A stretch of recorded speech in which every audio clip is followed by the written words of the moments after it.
pais amados, amém? Vamos ficar de pé, vamos iniciar o culto desta noite, orando, buscando a Deus, né? Pedindo a sua graça para a nossa vida, que Ele nos fale através da sua palavra, através dos louvores, esse momento aqui de comunhão com o Senhor, né? Fechamos os nossos olhos e oramos. Senhor, nosso Deus, nosso Pai, louvamos, ó Deus, pela tua graça inefável, ó Deus, pelo teu amor grandioso, com quem nos tem amado, ó Deus, e que nos deu, ó Deus, a nossa salvação por intermédio do teu Filho Jesus, ó Pai. E hoje nós podemos entrar na tua presença com confiança, podemos entrar na tua presença, ó Deus, te louvar, te adorar, Senhor, sabendo que o Senhor aceita a nossa adoração, que o Senhor aceita os nossos louvores, ó Deus, não por causa da nossa justiça, mas por causa da justiça do nosso Senhor Jesus Cristo, que nos foi imputado, ó Deus, pelo sacrifício eterno do Cordeiro que foi morto na cruz, ó Deus, que não está morto, ressuscitou, está à tua destra, ó Pai, e hoje intercede por nós, ó Pai, até a consumação dos séculos, ó Deus. Nós te louvamos, ó Deus, porque essa oportunidade é grandiosa, maravilhosa, ó Deus, estar na tua presença. É um prazer, ó Deus, tremendo estar na tua casa, juntamente com os teus servos, com os irmãos, ó Deus, em comunhão, ó Deus. E anelamos tanto tempo em nossos lares, ó Deus, em estar aqui, ó Deus. O Senhor nos proporciona esse momento maravilhoso, ó Deus. Ó Deus, a nossa oração é que, ó Deus, esse sentimento contagie toda a tua igreja, todos os teus servos, ó Pai, para juntos estarmos, ó Deus, na tua casa, te adorando e te servindo, ó Deus, para todos sempre, ó Deus, até que o Senhor venha, ó Pai, no nome de Jesus, Senhor. Abençoa aqueles que estão por vir, aqueles que ainda, ó Deus, estão a caminho, ó Pai. O Senhor traga-os debaixo da tua paz, da tua proteção, ó Deus. E que nesta noite, Deus, o nosso coração se regozije na tua presença, Deus. Que as nossas mentes estejam voltadas para o teu trono de graça e de glória, Pai, no nome de Jesus, Senhor. Amém. Amém. Irmãos, de pé como estamos, abram a Bíblia aí para o Salmo 42, né? O tema desse salmo é a alma anela por Deus. Esse tem que ser o nosso desejo, anelar para o nosso Deus, desejar profundamente estar na presença do nosso Deus, né? É um salmo dos filhos de Corá, que fala sobre realmente esse desejo por Deus, esse desejo pelo nosso Criador, de adorar, de servir, né? De estar na sua presença. Salmo 42, versículo, vamos ver todo o capítulo, vou ler os números ímpares e os números pares. Todos acharam? Amém. Amém. Como suspira a costa pelas correntes das águas, assim por ti, ó Deus, suspira minha alma. Minha alma tem sede de Deus, Deus vivo, correi e beberei da paz de Deus. As minhas lágrimas têm sido o meu alimento, dia e noite, enquanto me dizem continuamente: o teu Deus, onde está? Lembro-me dessas coisas, e querendo que mim se derrama a alma. E como passar eu como que não como, e o diabo em construção a carne, entre grito e me renovou, multidão em fé. Por que estás abatida, ó minha alma? Por que te perturbas dentro de mim? Espere em Deus, pois ainda louvarei a Ele, meu auxílio e Deus meu. Sinto abatida dentro de mim a minha alma, lembro-me voltando de ti, na terra e no meu monte e voltei a pisar. Um abismo chamou outro abismo, o fragor das tuas catatupas, todas as tuas ondas e vagas passaram sobre mim.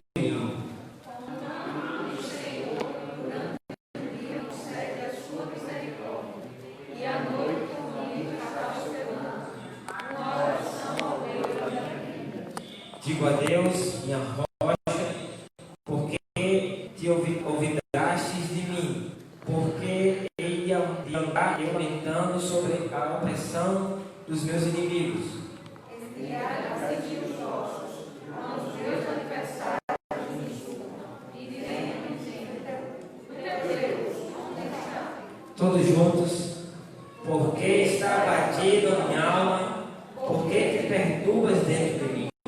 Espere em Deus, pois ainda o louvarei, a Ele meu auxílio e Deus meu.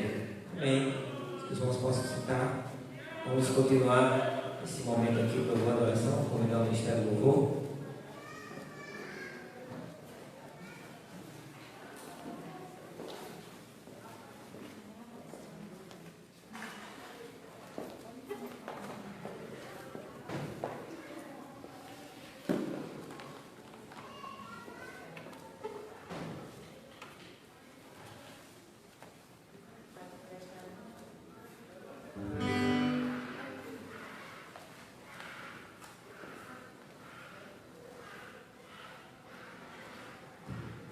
Graça e paz, irmãos, amém? Amém. Vamos entoar os hinos de número 244, todos juntos, bem forte para o Senhor.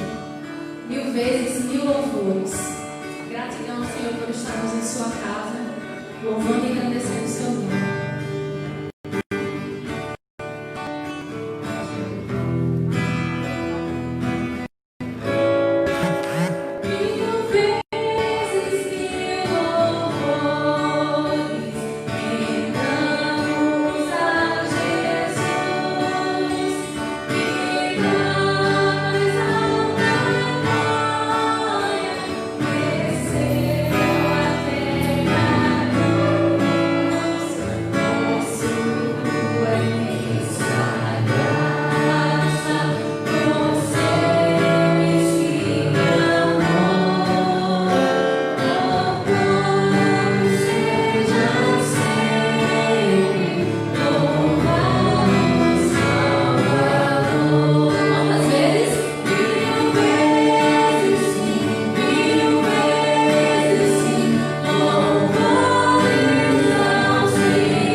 Amém? Vamos para a segunda leitura bíblica.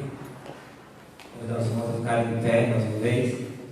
Nós vamos ler 1 João, capítulo 1, versículos 5 ao 10. Vamos fazer uma leitura alternada. 1 João, capítulo 1, versículos 5 a 10.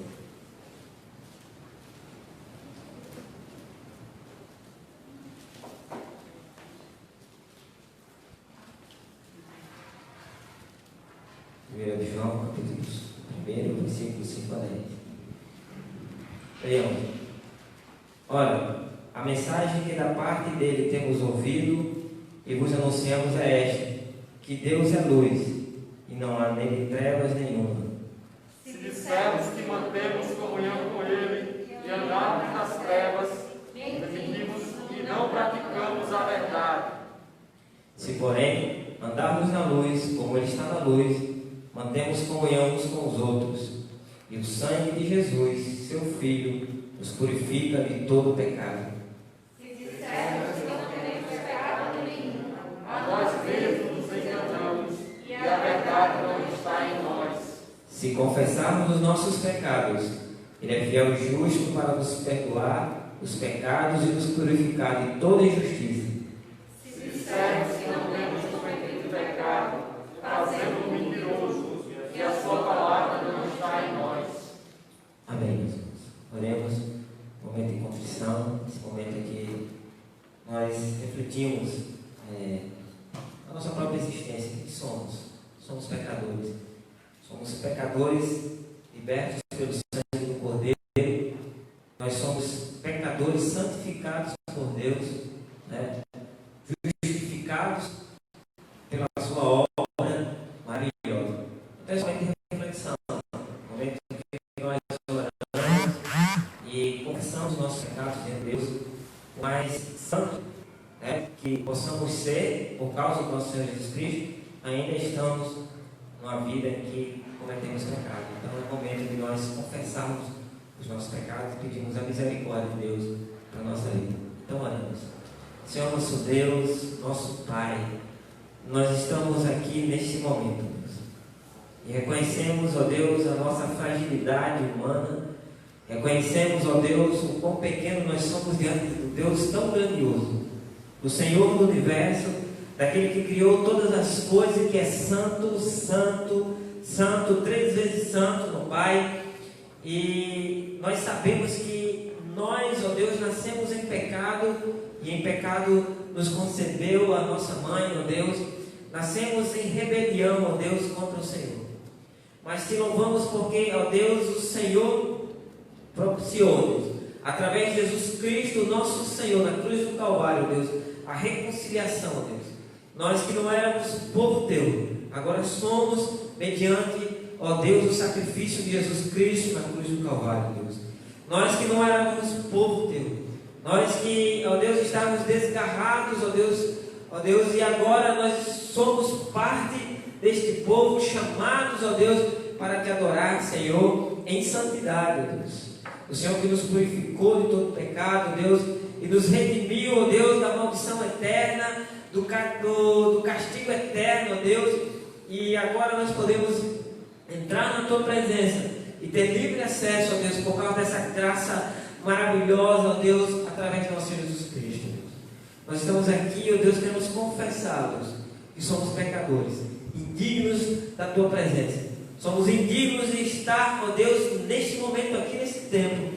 Mas louvado seja o teu nome, Deus, que o Senhor nos aceita, porque Jesus é a propiciação dos nossos pecados. Jesus é o caminho, ó Deus, para entrarmos na tua presença, ó Deus, e sermos aceitos pelo Senhor, Deus, porque Ele é a nossa salvação, Ele é o nosso Redentor, Ele é aquele a quem o Senhor olha para Ele, ó Deus, para nos aceitar, ó Deus, porque a sua justiça nos é imputada, ó Deus, a sua santidade nos é imputada, ó Deus, e por isso, ó Deus, nós entramos com confiança na tua presença, não na nossa própria justiça, porque não a temos, ó Deus, mas a recebemos pela tua graça e pela tua misericórdia, ó Deus. Perdoa-nos, ó Deus, nesta caminhada cristã, ó Deus, porque erramos e pecamos, ó Deus. E muitas vezes, ó Deus, existe uma luta tremenda dentro de nós, ó Deus, e muitas vezes cedemos ao pecado. E mesmo assim a tua palavra nos diz, ó Deus, se pecarmos, ó Deus, nós temos um advogado, o Senhor Jesus Cristo, aquele a quem nós recorremos, ó Deus, aquele que está à tua destra, ó Deus, dia e noite, ó Deus, intercedendo por nós, ó Deus, e, ó Deus, trazendo sobre nós esta justiça, ó Deus, que vem dele mesmo, Pai, no nome de Jesus. Nós te louvamos e nós te agradecemos e te pedimos que o Senhor fale conosco nesta noite através da tua palavra, ó Deus, no nome de Jesus. Amém. Os irmãos podem sentar. Nós vamos ouvir a palavra do Senhor. Será ministrado pelo pastor, que possamos estar com o nosso coração e a nossa mente atento para ouvir a voz do Senhor.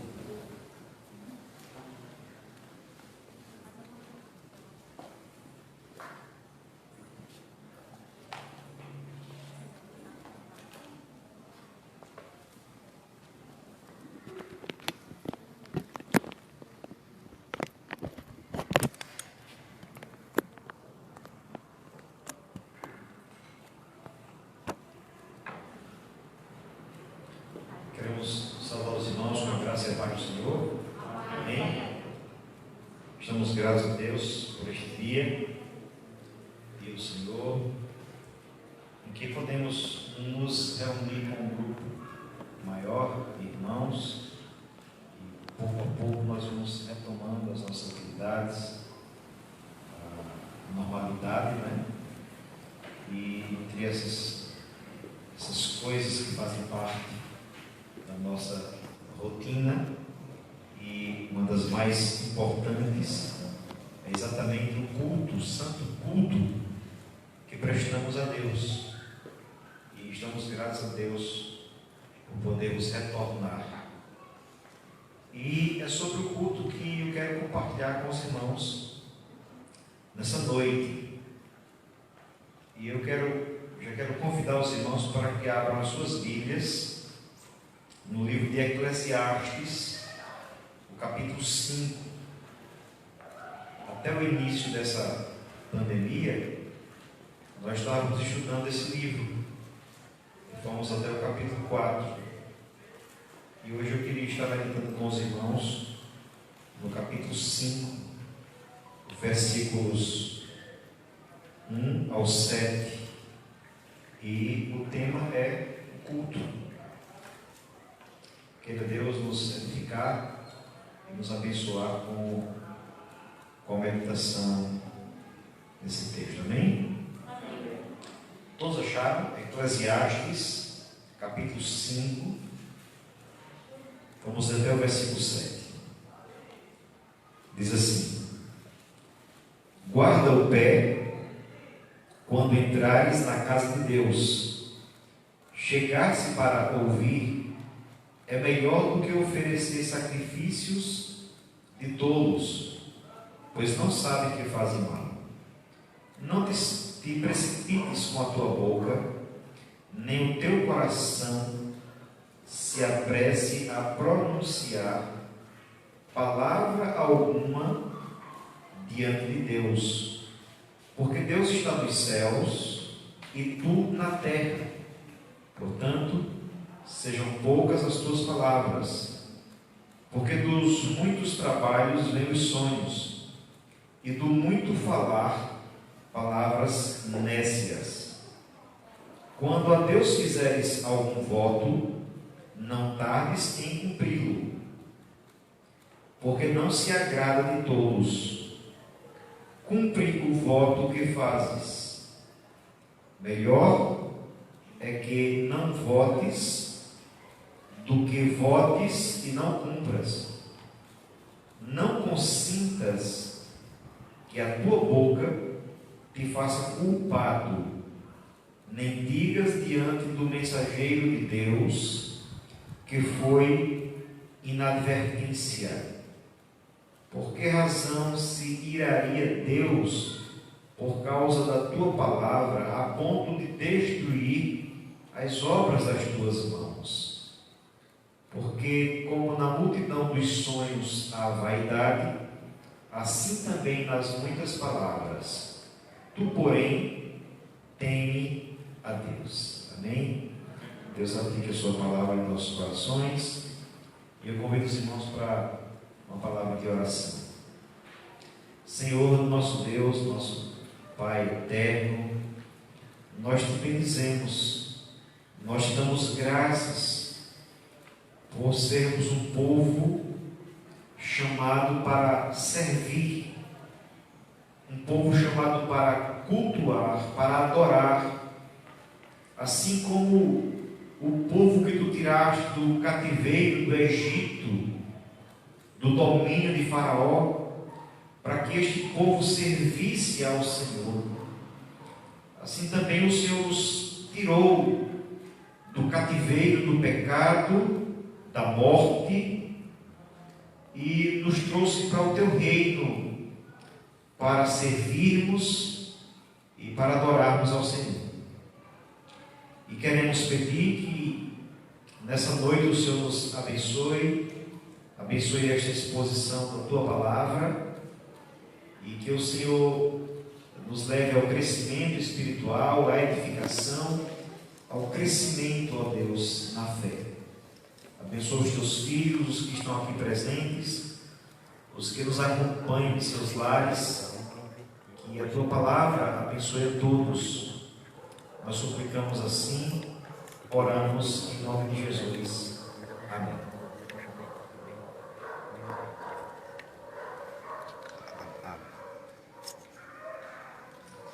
Irmãos, para fins de introdução, eu gostaria de fazer algumas observações. No capítulo 4, quem vem acompanhando, ou quem acompanhou, ou quem já leu em casa esse livro atentamente, você percebe que esse é um livro considerado pessimista, mas na verdade é preciso interpretar corretamente. Nós temos aqui nesse livro a expressão que se repete: vaidade, de vaidade, tudo é vaidade. Ele está dizendo que tudo nessa esfera em que nós vivemos é efêmero, passageiro. Ele vai repetir também muitas vezes a expressão debaixo do sol, que é exatamente essa condição em que vivemos, e em alguns momentos ele considera essa realidade simplesmente não levando em conta as realidades transcendentes, a vida após a morte, ou mesmo não negando Deus, mas não considerando em determinada ocasião esse agir de Deus, essa providência de Deus. E às vezes Salomão chega a ferir as nossas sensibilidades como religiosos, né, que estamos acostumados com essa doutrina. Então, no capítulo 4, ele diz assim, ele começa a analisar, vou ler 3 versículos. Vi ainda todas as opressões que se fazem debaixo do sol, vi as lágrimas dos que foram oprimidos, sem que ninguém os consolasse, vi a violência na mão dos opressores, sem que ninguém consolasse os oprimidos, pelo que tenho por mais felizes os que já morreram, mais do que os que ainda vivem. Porém, mais que uns e outros, tenho feliz aquele que ainda não nasceu e não viu as mais obras que se fazem debaixo do sol. É uma atitude bastante forte para nós que estamos acostumados a proclamar a providência de Deus, proclamar a vida abundante,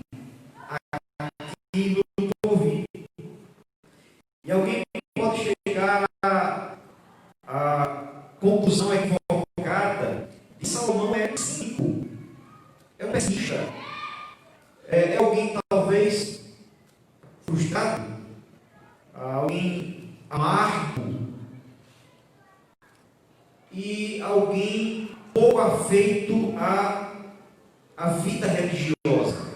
Quando eu falo, e quando eu vier a falar, repetir aqui a vida religiosa, religião, eu falo no sentido positivo, como Tiago fala, a verdadeira religião, aquela que agrada a Deus, sem mácula, né?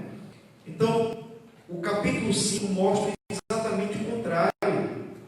Salomão é alguém grandemente afeito, não à religião em si, mas a Deus mesmo. Ele é alguém, ele não se tornou cínico de olhar para a violência, a opressão. Ele não tornou-se cético, incrédulo da existência de Deus, da providência de Deus. Na realidade, ele foi capaz de fazer os questionamentos mais difíceis, sem que a sua fé afundasse, naufragasse. Porque o que nós percebemos nos nossos dias, aqui mesmo no nosso país, algumas pessoas começam a analisar a opressão, a miséria, e com o passar do tempo ele nega essa doutrina. Ele nega um Deus que seja bom, que seja um Deus que intervém. Ele nega a providência de Deus. Parece que a fé desses não suportou os questionamentos mais severos. Mas Salomão questiona todas essas coisas, a opressão, a violência que há no mundo. Ele foi bastante honesto, observou, questionou essas coisas sem que a sua fé naufragasse.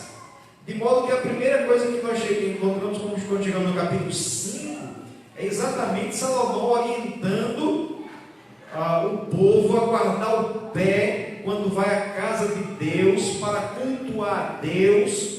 E ele vai dizer como deve ser o nosso comportamento.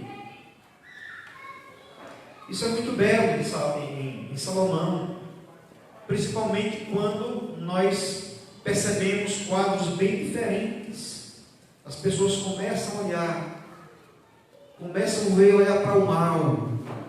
Diz: não, Deus não pode ser um Deus bom, Deus não pode agir providencialmente, porque ele não impediu essa pandemia, porque ele não impede a miséria, a fome, a violência, porque Deus parece que não faz nada. Não, eu vou abandonar essa fé.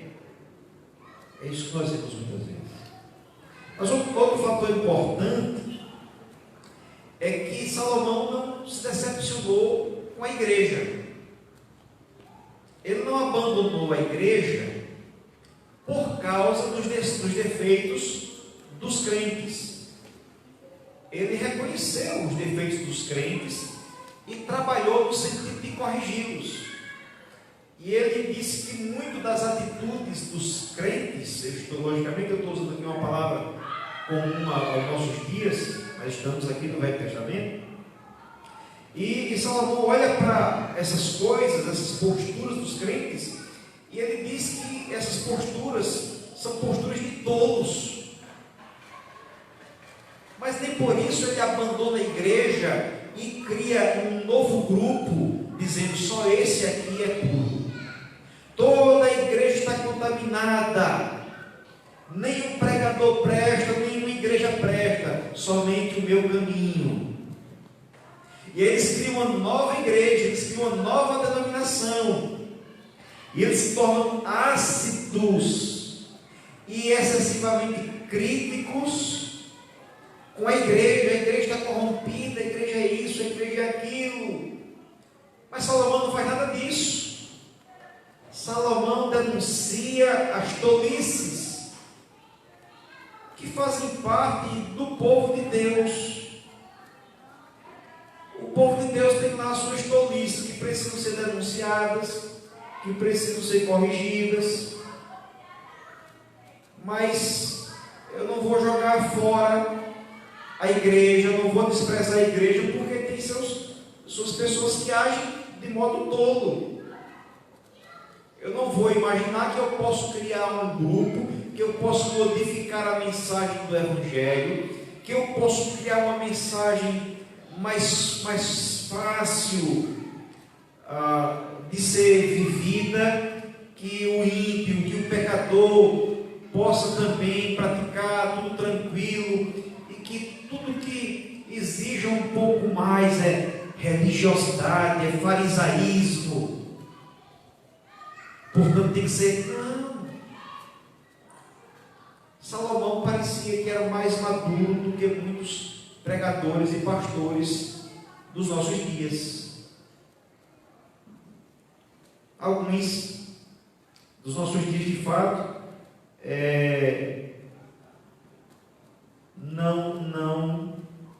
não fazem jus ao cargo, não fazem jus ao nome, à vocação, né? E Salomão, ele encara as lutas, encara os problemas, encara os questionamentos, mas ele permanece defendendo a religião pura e sem mácula que agrada a Deus. E essa religião pura, sem mácula, que agrada a Deus, essa religião ela tem no culto um ponto alto, ela tem no encontro entre Deus com o seu povo, no santo ajuntamento, um ponto forte da vivência daquele povo. Deus se manifestava de um modo particular, Deus trabalhava de um modo particular, Deus convocava o povo para um ajuntamento santo, e nesse ajuntamento Deus falava ao povo, e o povo respondia com cânticos, o povo respondia ouvindo, o povo respondia com arrependimento e choro algumas vezes, o povo respondia se comprometendo a ser fiel a Deus. Então, é um pouco sobre isso que nós queremos compartilhar com os irmãos dessa noite, sobre o papel desse culto na vida da igreja, a importância do culto na vida da igreja.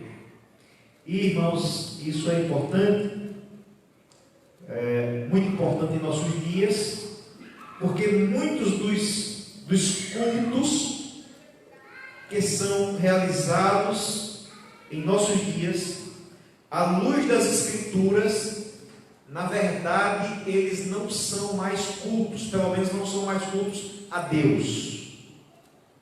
Alguns se tornaram culto a personalidades. Alguns se tornaram tão estranhos ao conceito de culto das Escrituras, que muito pouco sobrou do que possa ser chamado de culto. Outros, na verdade, são um show de narcisismo.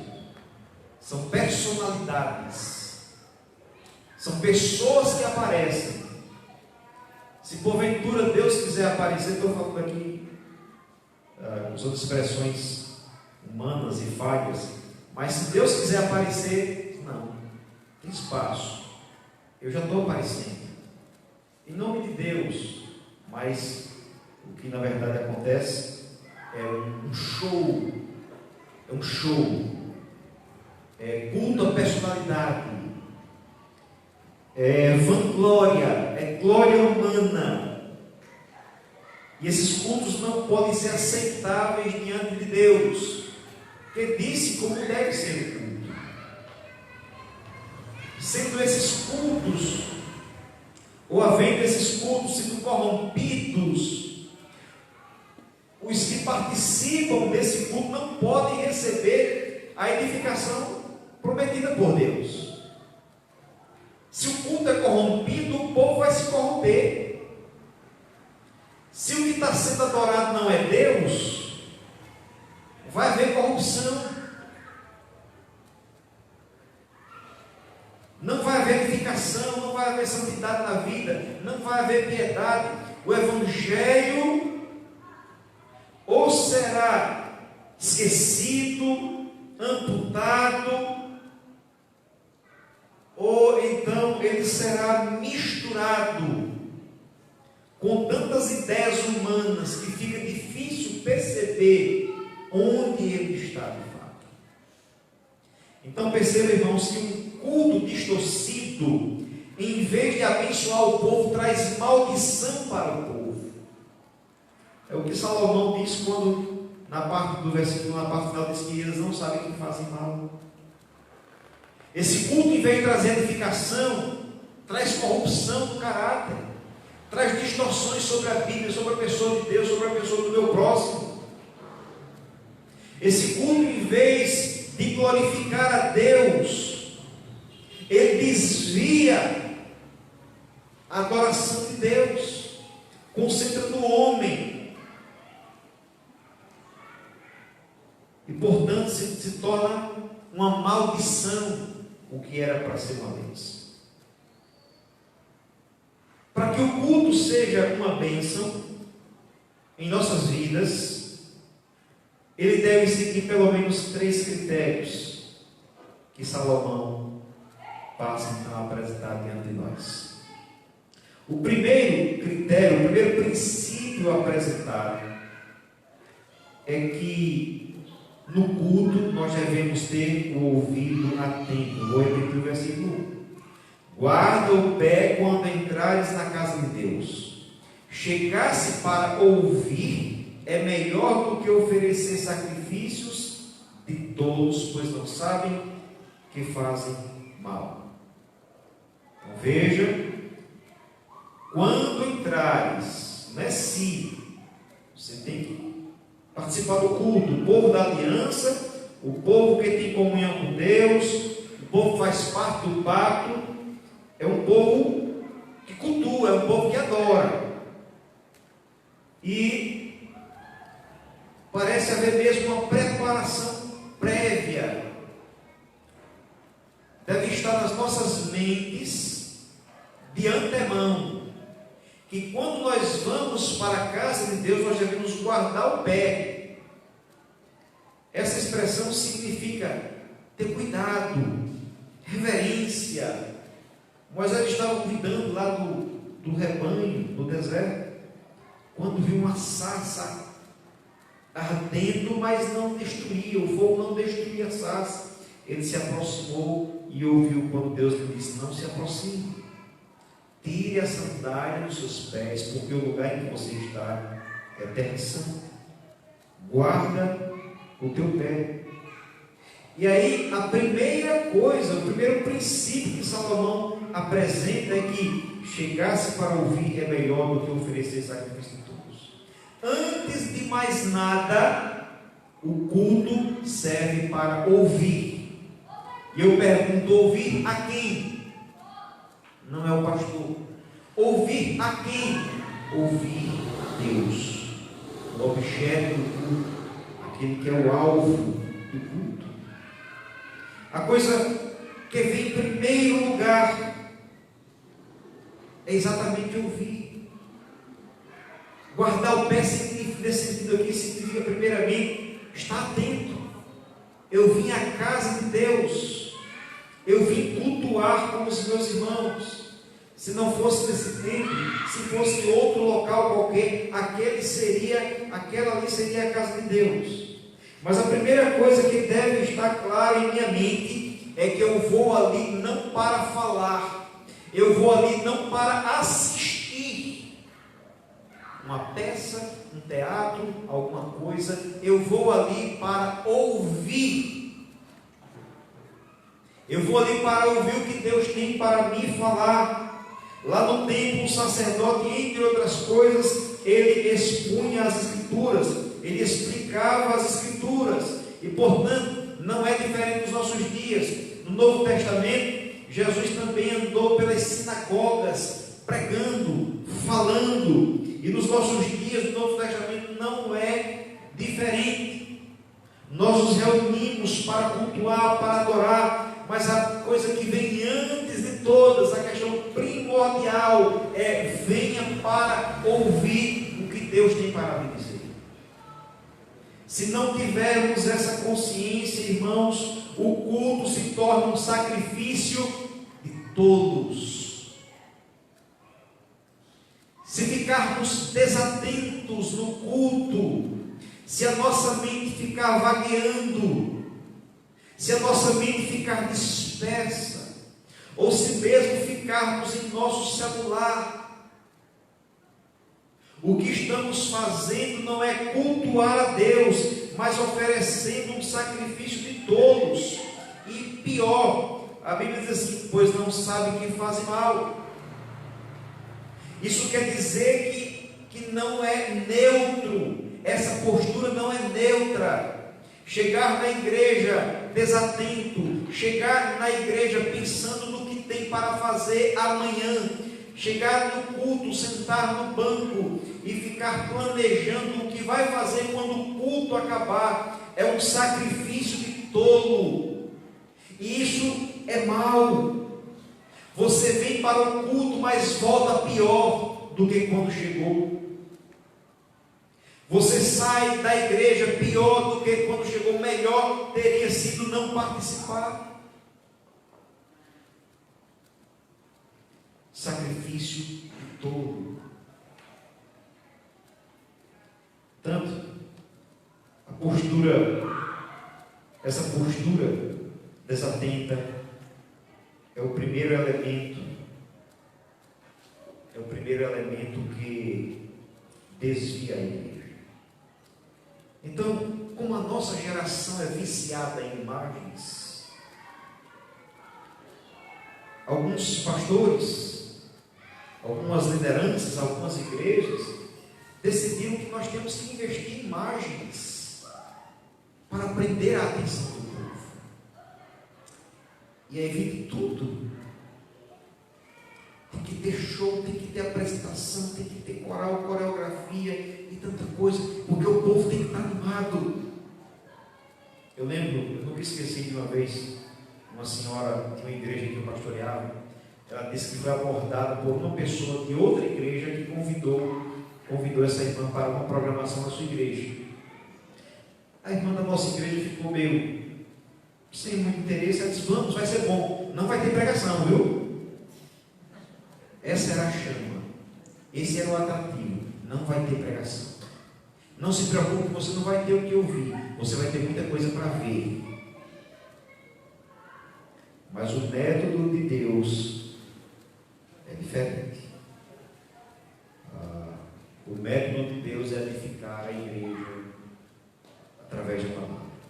A fé vem pelo ouvir a palavra de Deus. Se Deus não nos salvar por esse método, não há esperança de nos salvar de outra maneira. Se nós não ouvirmos as Escrituras, se nós não ouvirmos a voz de Deus, através das Escrituras, lidas, cantadas, pregadas, não há esperança para as nossas vidas. Por isso que o culto não é show, o culto não é para alguém se apresentar, o culto não é para o homem falar de sua mente, de sua cabeça, de suas ideias, de suas imaginações. O culto é para ouvir Deus falando através daquilo que Ele já nos falou, a sua palavra eterna. Como é que eu sei, irmãos, que eu cultuei a Deus? Você ouviu? Você ouviu o que cantou? Você ouviu o que foi lido no início? Você ouviu a pregação da palavra? Se você não ficou atento dizendo o que é que Deus quer falar comigo, se você não ficou atento dizendo de que maneira isso se aplica à minha vida, de que maneira eu vou vivenciar isso amanhã, de que maneira isso corrige alguma coisa em mim, Se não houve isso, não houve culto. Essa é uma maneira muito boa da gente saber se estamos cultuando a Deus. Essa é uma maneira de saber se estamos ou não cultuando a Deus. Onde a palavra de Deus não é ouvida com atenção, não houve culto. Onde a palavra de Deus é ouvida atentamente, ela transforma, ela abençoa, ela edifica o povo de Deus. E Deus governa o seu povo por meio da sua palavra. O segundo critério que Salomão coloca diante de nós com respeito ao culto é a oração consciente. Estou colocando essas palavras, mas eu vou explicar. Versículos 2 e 3, Salomão diz assim: não te precipites com a tua boca, nem o teu coração se apresse a pronunciar palavra alguma diante de Deus, porque Deus está nos céus e tu na terra, portanto sejam poucas as tuas palavras. Porque dos muitos trabalhos vêm os sonhos, e do muito falar, palavras nécias. Então, o segundo critério, o segundo princípio aqui para o culto, é que quando nós chegamos para cultuar a Deus, nós devemos pôr a mão na boca, nós devemos tomar consciência diante de quem nós estamos e ter consciência de quem nós somos, e isso deve servir como um elemento de economia de palavras, porque Deus sabe, irmãos, a Bíblia diz em outros lugares, no muito falar não falta pecado. Quem muito fala está propenso a errar e a pecar. E se mesmo diante dos homens, diante das autoridades, nós nos precavemos para não falar demais, imagina quando nós estamos diante de Deus. Agora o contexto aqui é o culto, portanto a oração, né? Não se apresse a pronunciar a palavra alguma diante de Deus. Ele está pensando aqui, aí de acordo com o versículo 1, quando entrares na casa de Deus. Portanto, é quando nós oramos.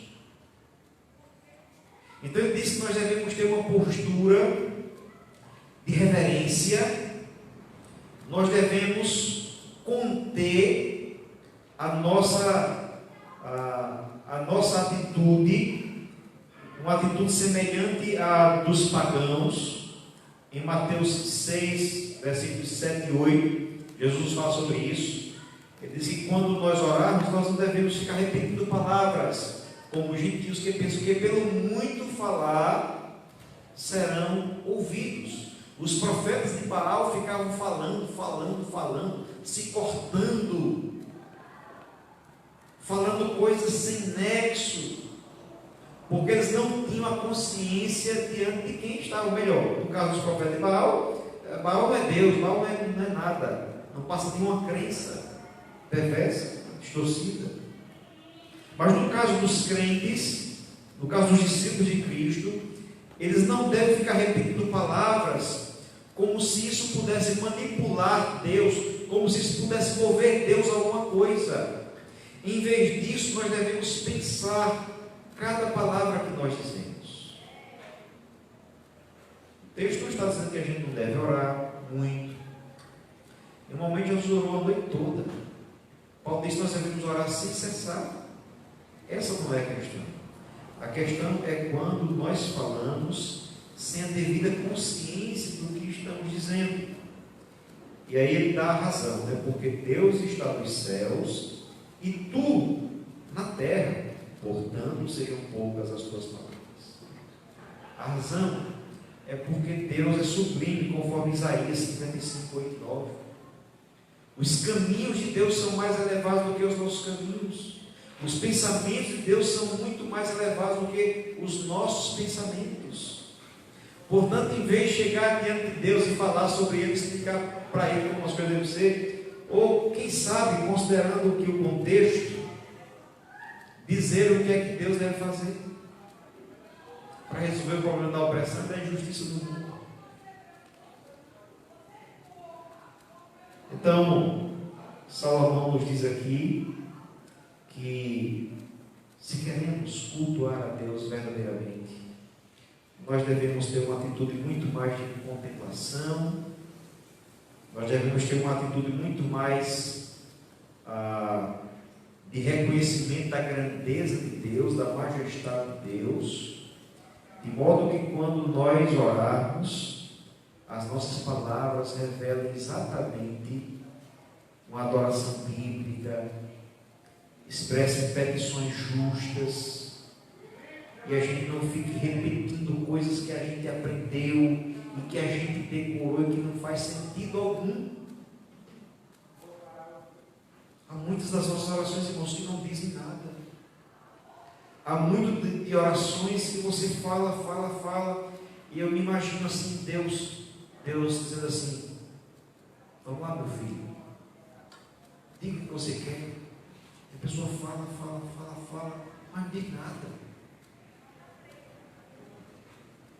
Pior, alguns hábitos se desenvolveram na igreja durante algum tempo, eu creio que ainda sobrevive em alguma medida. Expressões do tipo, eu determino que seja assim. Aí Salomão diz assim: Deus está nos céus e tu na terra, o que é que você determina mesmo?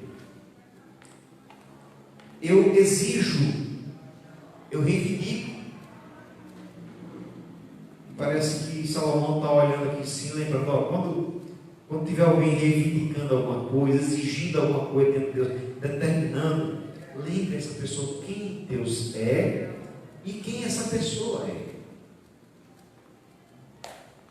Então as nossas orações devem ser marcadas pelo senso de reverência, do temor, do reconhecimento de quem é Deus e do reconhecimento que nós somos pequenos, que nós não podemos influenciar Deus, que nós não podemos convencer Deus a trocar o seu projeto pelo nosso, até porque seria uma tragédia completa. Dos muitos trabalhos e os sonhos, e do muito falar, palavras nécias. Esse é o segundo critério que Salomão coloca diante de nós, para que o nosso culto seja verdadeiro. Que oremos de modo consciente, que oremos sabendo o que estamos dizendo, o que estamos pedindo, o que estamos oferecendo a Ele em oração. Que a nossa mente esteja em sintonia com os nossos lábios, e não apenas estejamos proferindo palavras, até palavras de ordem diante de Deus. E o terceiro critério para o culto edificante e abençoador é uma vida consistente. Versículos 4 a 6 fala dos votos que nós fazemos. Diz assim: quando a Deus fizeres algum voto, não tardes em cumpri-lo, porque não se agrada de todos. Cumpre o voto que fazes. Melhor é que não votes do que votes e não cumpras. Não consintas que a tua boca te faça culpado, nem digas diante do mensageiro de Deus que foi inadvertência. Por que razão se iraria Deus por causa da tua palavra, a ponto de destruir as obras de tuas mãos? Então, estamos falando aqui de votos, e nós veremos que esses votos nós fazemos também, e que há muitos votos que nós fazemos e que nós devemos viver de modo consistente com essas coisas. Então, esses votos, irmãos, faziam parte da vida do povo de Deus. Por exemplo, quem não lembra da história de Ana, 1 Samuel 1:11, ela não conseguia ter filhos, e em sua angústia ela faz um voto a Deus: se Deus lhe desse um filho, ela o devolveria, o consagraria ao Senhor. E aí há vários textos, Salmo 116, pagarei os meus votos ao Senhor, na casa do Senhor, diante de toda a congregação. E aí Salomão então apresenta alguns princípios. O primeiro deles, se você fizer um voto a Deus, seja rápido em cumprir. Se você fizer um voto a Deus, cumpra o seu voto. Segundo, se você não quer cumprir, então não vote. Melhor é que não votes do que votes e não cumpras. Terceiro, não use desculpas perante Deus, verso 6a. Não consintas que a tua boca te faça culpado, nem digas diante do mensageiro de Deus que foi inadvertência. O que acontecia era o seguinte: alguém ia ao templo e fazia um voto a Deus, e o sacerdote tomava conhecimento desse voto.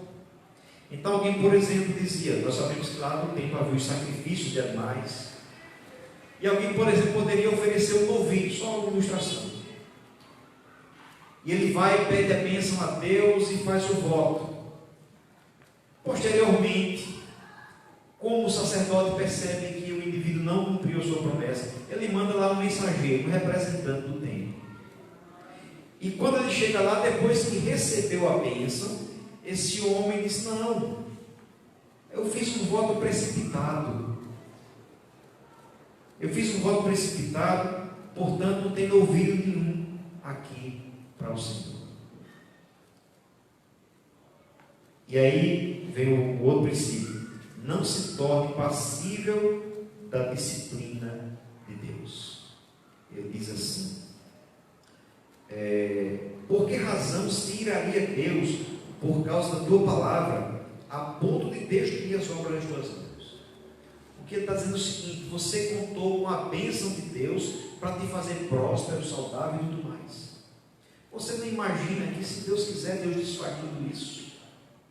Você não imagina que, se Deus quiser, Ele tira toda a tua prosperidade, Ele tira a tua saúde, Ele tira os teus bens.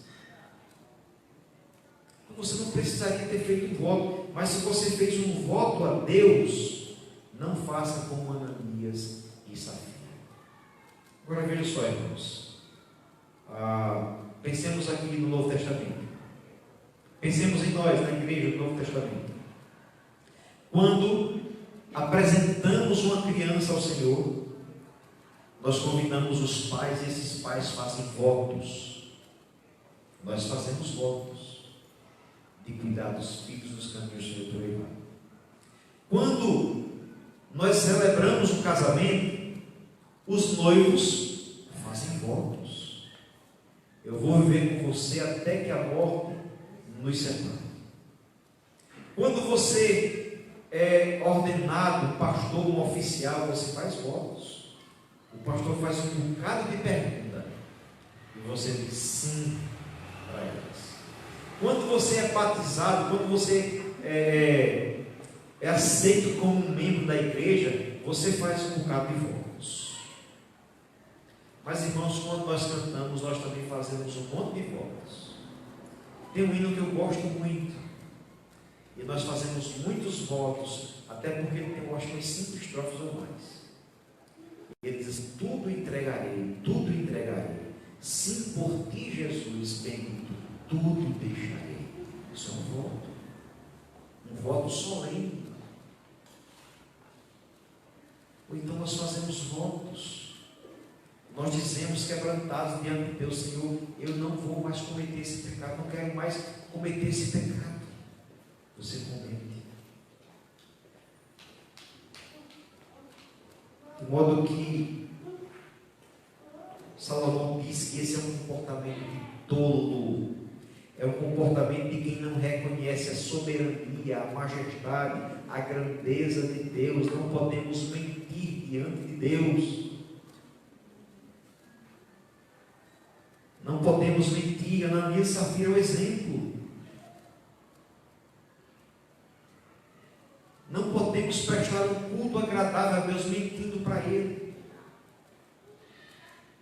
Senhor, Senhor, se o Senhor me curar dessa doença, eu vou ser um crente fiel, eu vou voltar para a igreja, eu vou me dedicar. Se o Senhor aumentar o meu salário, eu vou ser um dizimista fiel. E Deus abençoa, e você quebra todas as suas promessas. E você não considera que Deus pode tirar toda a tua prosperidade e te disciplinar por causa da sua conduta. Então Jesus também condenou essa postura de fazer votos precipitadamente. Para que o nosso culto seja então, irmãos, aceitável a Deus, é preciso cumprirmos os votos e termos assim uma vida consistente. É preciso guardar a nossa conduta aqui e lá fora. É preciso reconhecer a soberania, a majestade, a grandeza de Deus, de modo que o culto seja uma extensão das nossas vidas.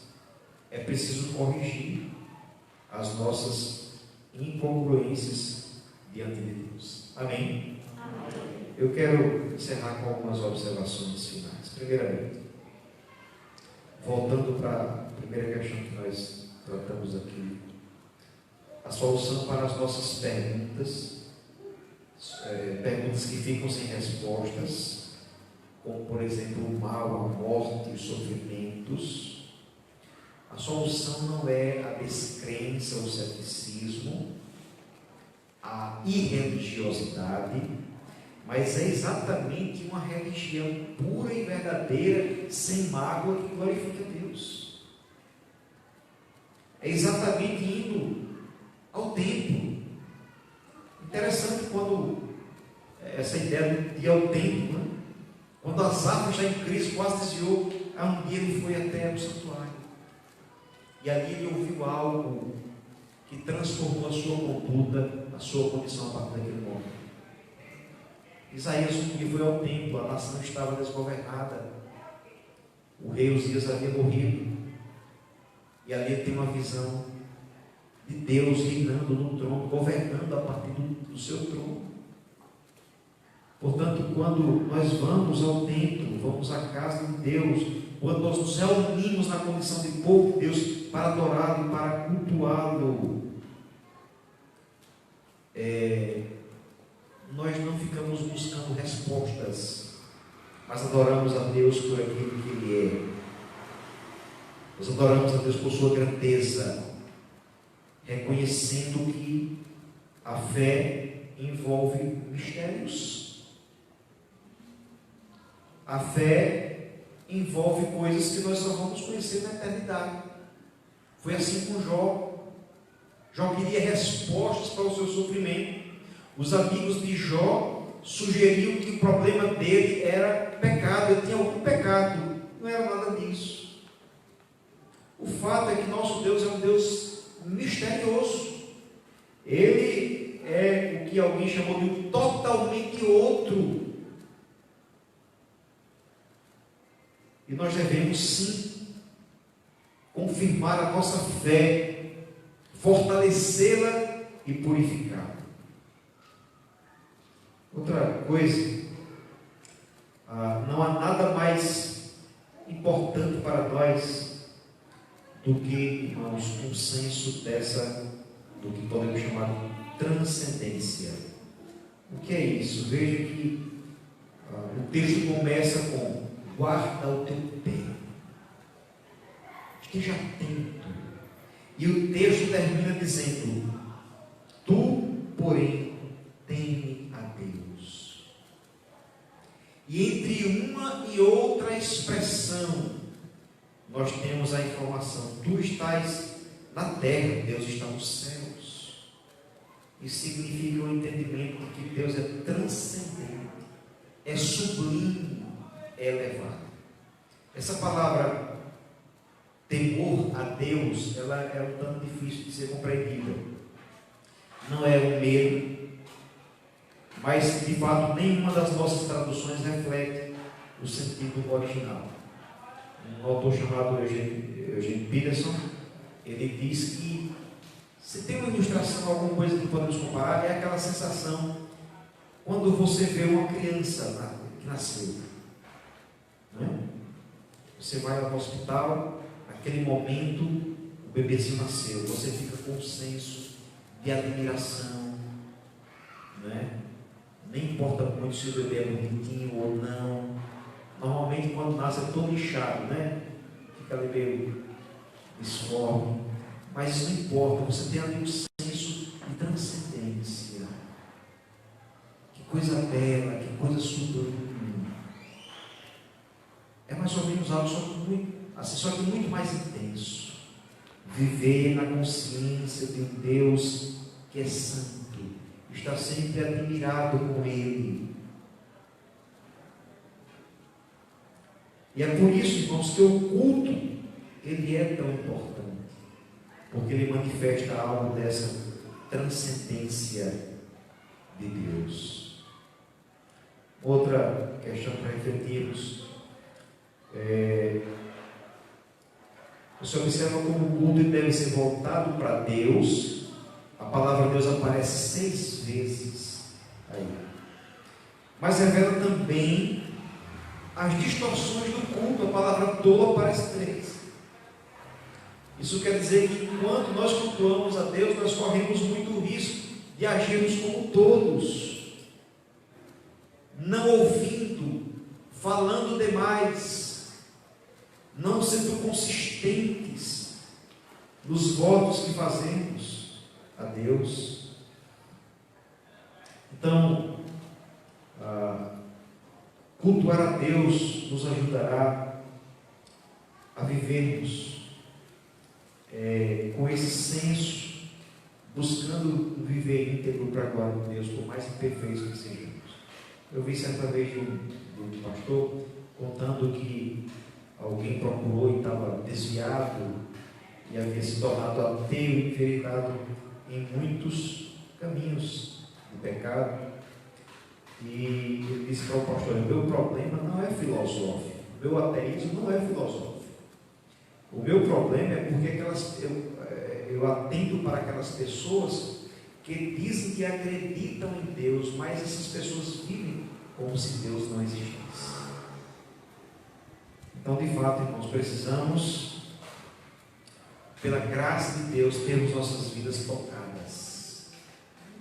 Nossas vidas precisam ser tocadas pela santidade de Deus, para que, ao sairmos do templo, o culto continue. Amém? Então, nós não podemos ser pessoas inconsistentes. Nós não podemos ser mentirosos. Nós não podemos assumir compromisso e ser descuidados. Não. Precisamos ser consistentes com a nossa vida.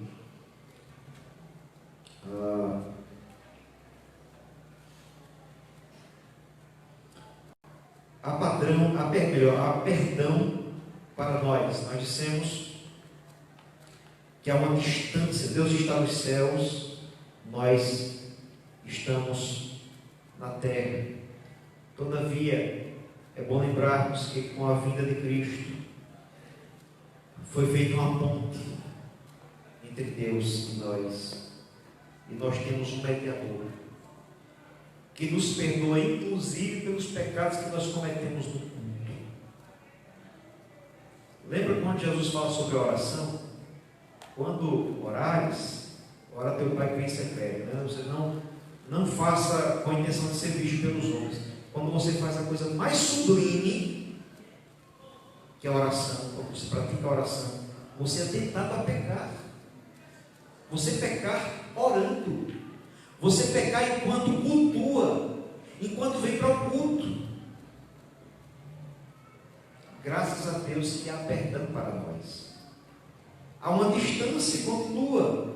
Porém, Cristo fez a ponte entre Deus e nós e nos permitiu pleno acesso à sua presença, para o cultuar, para adorá-lo, para ter comunhão com Ele, temendo o seu nome, não tendo medo servil, mas um desejo de honrá-lo, um temor de ofender aquele a quem nós tanto amamos e admiramos. Irmãos, que Deus nos ajude, que também as faltas e defeitos da igreja não sejam motivo para nos distanciarmos ou para deixarmos a mesma, mas para buscarmos a sua pureza, e essa através do culto que nós oferecemos a Deus. Amém? Vamos orar? Senhor nosso Deus, nós queremos dar graças, queremos, ó Deus, louvar o Teu nome, por Tua palavra, por Tuas instruções. Queremos, ó Deus, pedir o perdão, porque muitas vezes o culto que oferecemos é na verdade um sacrifício de todos. Se nós fazemos votos e não cumprimos, se nós chegamos em Tua casa e não estamos dispostos a ouvir o Senhor, se nós